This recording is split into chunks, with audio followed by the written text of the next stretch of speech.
السلام علیکم ورحمۃ اللہ وبرکاتہ۔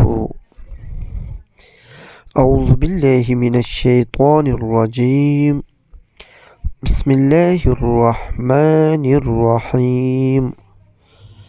رسول اللہ صلی اللہ علیہ وسلم نے قسم کھا کر 3 باتیں بیان فرمائی۔ نمبر 1، کسی بندے کے مال میں صدقہ دینے سے کوئی کمی نہیں آتی۔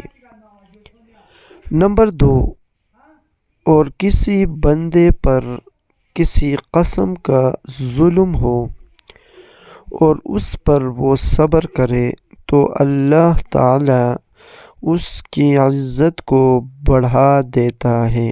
نمبر 3، اور جو شخص اپنے اوپر سوال کا دروازہ کھولتا ہے تو اللہ تعالی اس کے لیے فقر و محتاجی کا دروازہ کھول دیتا ہے۔ صدق اللہ العظیم۔ آمین یا رب العالمین۔